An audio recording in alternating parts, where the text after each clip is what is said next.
Isa na naman magandang hapon sa inyong lahat, mga kasaka. Nandito tayo sa mga alaga nating mga talong. At titingnan natin kung ano na nilagay ng ating mga alaga. Ayan, nakita niyo po. Ito ang ating unang tinanim. At maganda na siya. Ayan. Napakaganda ng mga dahon. Masigla at mataas na. Bale, isang dangkal na siya.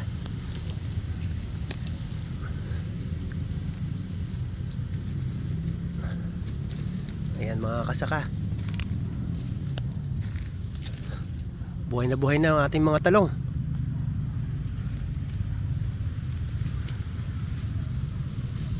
Ayan,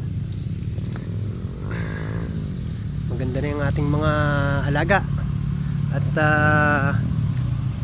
sa tingin ko na may lahat na nabuhay.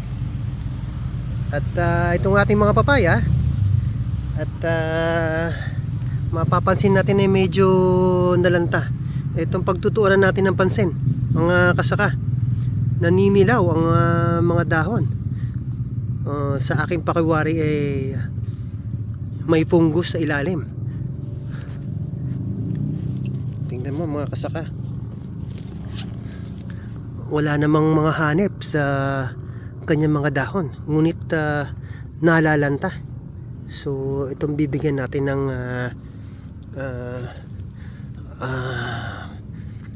pag-uukulan natin ng panahon nito. Kung mapapansin natin, ito naman ay ayos naman. Maganda naman tong isang alaga natin.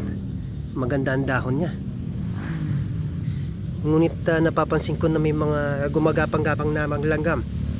Baka ito ang magiging sanhi ng kanyang pagkakasakit. Ito medyo naniniliw-niliw na rin. Ngunit sa iba pa natin mga alaga ay ayos naman.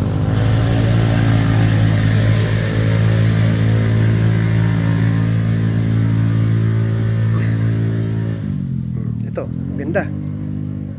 Green na green. Malusog siya.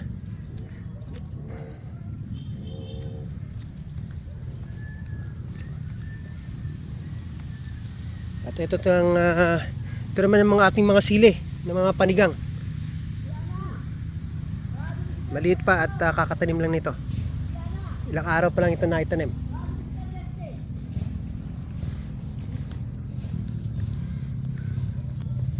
Ayan. Maganda ang ating mga talong. Maganda.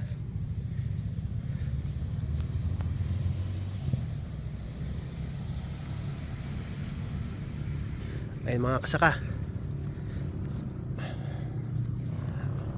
bibigyan natin ng kaunting pag-aaral kung bakit na naninilaw at kung bakit nalalanta ang ibang alaga nating mga papaya.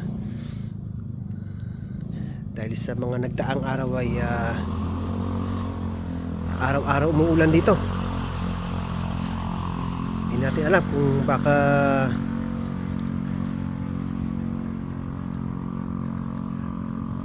nalulunod siya sa tubig dahil ang papaya ay ayaw sa sobrang basa. Iimbestigahan natin to. Kung maaari magpatawag tayo ng investigasyon sa Senado, gagawin natin. Ang ating mga talong naman ay magaganda ang pinapakitang kalusugan ng ating mga alagang talong. Hanggang dito muna mga kasaka. At titingnan muna natin ang tinatamnan natin mga sitaw dun sa kabila.